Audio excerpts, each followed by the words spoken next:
bring Nancy Guthrie home.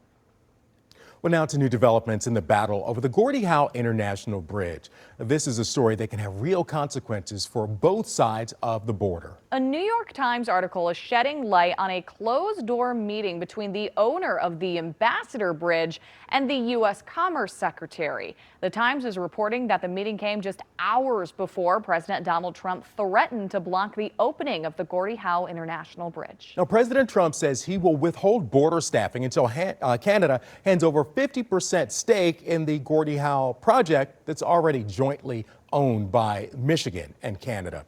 This morning, 7 News Detroit reporter Brittany Toulis is providing the total perspective of neighbors, businesses, and leaders from both Michigan and Canada on the economic impact on both sides of the border. She joins us now live from the Gordie Howe Bridge in southwest Detroit. Brittany?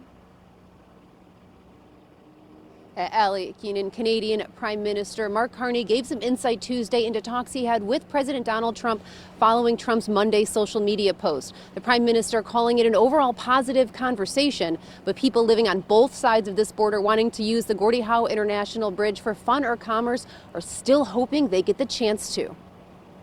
It's so frustrating because especially a lot of the customers are frustrated. Lynette Waske manages Mott's Burgers in southwest Detroit. Since work on the Gordie Howe International Bridge started, customers are mainly construction crews. And if the crossing opens, we're hoping it picks up. We have a lot of people that come actually over from Canada, you know, and they're waiting to go across that bridge. Lynette and Detroiter Matt Saxe hoping the second link between the countries does open after President Donald Trump threatened on social media to block the Gordie Howe's opening that's expected later this year. Crossing the border is an ordeal sometimes. That Truth Social post coming on the heels of a closed-door meeting between the Department of Commerce Secretary Howard Lutnick and the Ambassador Bridge's owner Matthew Maroon, per the New York Times. The Ambassador Bridge's website calls it North America's #1 international crossing with $323 million in goods moving across the border.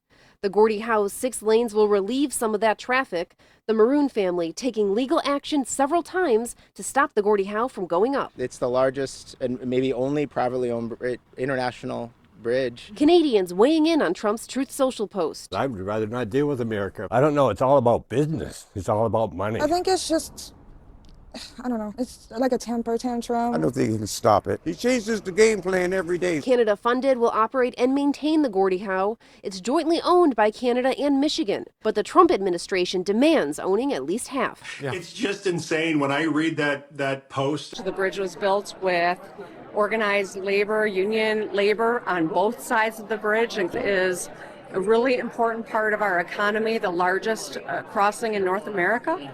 And so it is important that it continues to move forward and open up on time, and that's my expectation. Now, the big question with all this is, can President Donald Trump actually stop the Gordie Howe International Bridge from opening?